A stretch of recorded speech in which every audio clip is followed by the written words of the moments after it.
Isang puwersa ng kalikasan ang maaaring bumago sa takbo ng panahon ng ating daigdig.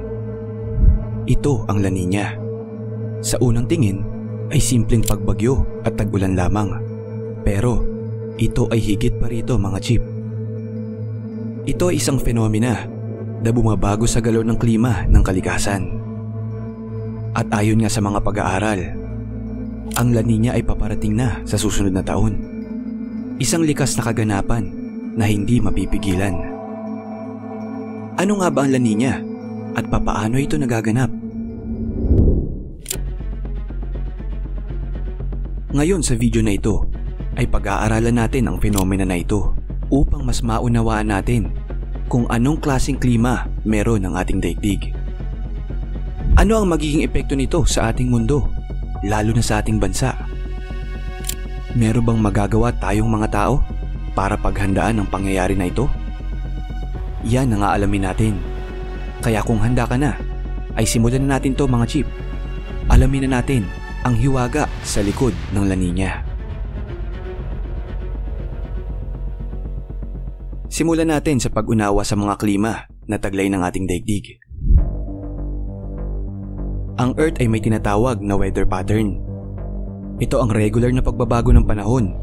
Sa madaling salita, ito ang tinatawag na season. Ang klima ng daigdig ay nakadepende sa komplikadong interaksyon ng hangin, dagat, at lupa.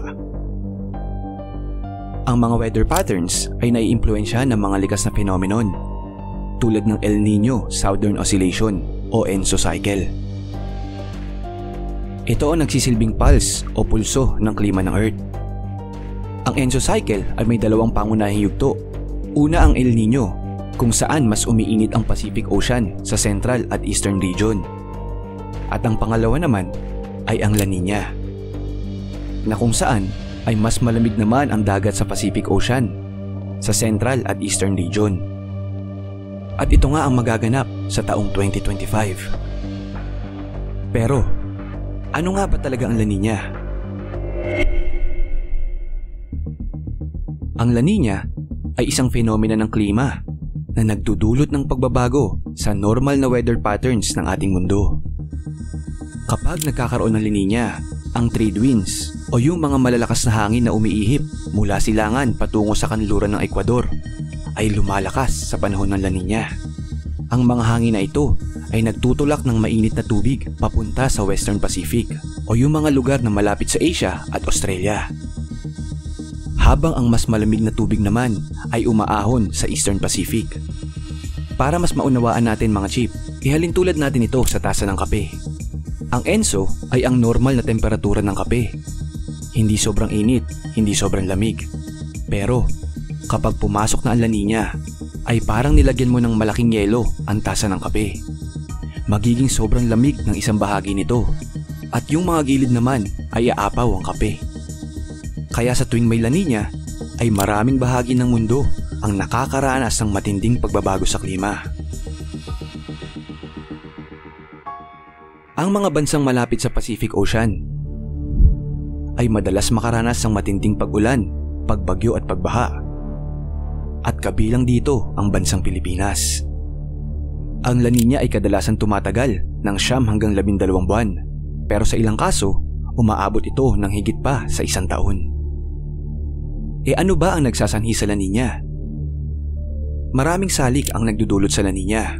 Una, ang interaksyon ng dagat at atmosphere. Sa ilang kaso naman, ang malawakang epekto ng climate change ay nagpapalala din sa epekto ng La Niña. Paano naman nakakaapekto ang La Niña sa klima dito sa mundo? Sa kadahilan ng mas mainit ang tubig sa karagatan ng Pasipiko, mas maraming moisture ang inaabsorb ng hangin. Ito ang nagdadala ng malalakas na ulan, mga pagbagyo at pagbaha sa mga kalupaan. Pero hindi ito simpleng tag-ulan lamang mga chip. Sa ating kasaysayan ay marami nang naitalang epekto ang La Niña na nagdulot ng napakalaking pinsala. Isa dito noong 1903, ito ay nagdulot ng isang napakalaking baha sa Australia. 1988 naman, nagdala ito ng napakalakas na bagyo sa Pacific region. naitala ang isa sa pinakamatinding pagbaha sa bansang Bangladesh, kasabay ng tagtuyot sa Estados Unidos. At noong 2010, ang La Nina ay nagdulot ng malawakang pagbaha sa Australia, kung saan ang syudad ng Queensland ay nalubog sa tubig.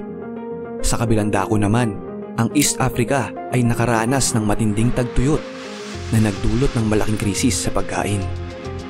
Ang mga epekto sa mga panahon ng La Nina ay malawak at nag-iiwan ng matinding epekto sa ekonomiya, agrikultura, at buhay ng mga tao sa buong mundo. Pero ang malaking tanong mga chip, ano ang epekto nito sa Pilipinas? Sa Pilipinas naman, ang La Nina ay nagdudulot ng mas madalas at mas malalakas na pag-ulan, lalo na sa panahon ng amihan. Dahil nga ang Pilipinas ay nasa Pacific Ocean at napakalapit nito sa Ecuador. Ang sobrang ulan na ito ay nagiging dahilan ng malawakang pagbaha sa mga major city sa Pilipinas. Sa panahon ng La Nina, mas marami at mas malalakas ang bagyo ang tumatama sa ating bansa.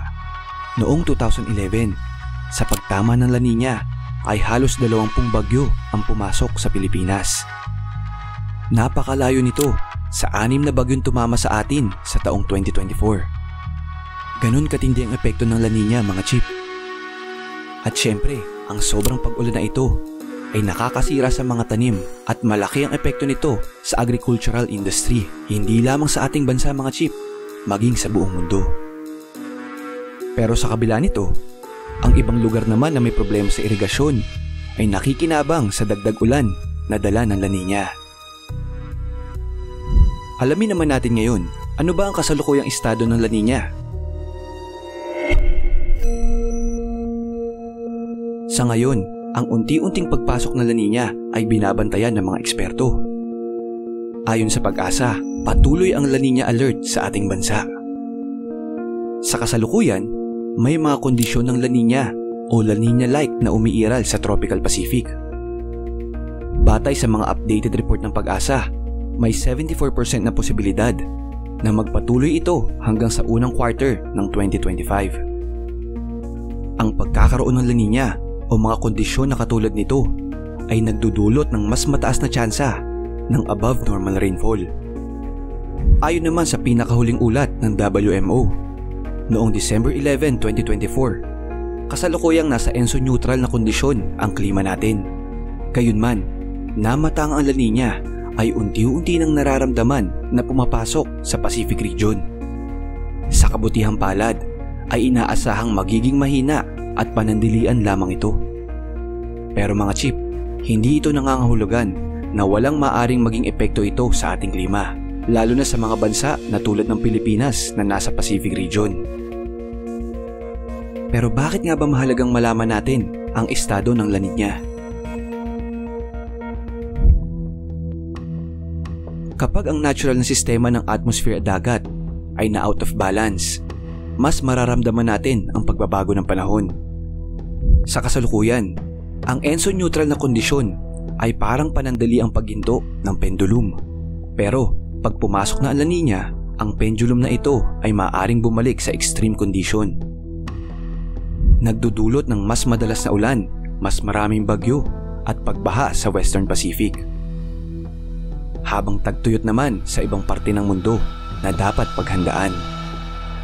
Paano naman maghahanda ang sangkatauhan sa La Nina na ito? Ang La Nina ay hindi natin kontrolado, pero maaari tayong maging handa para maiwasan ang sakuna.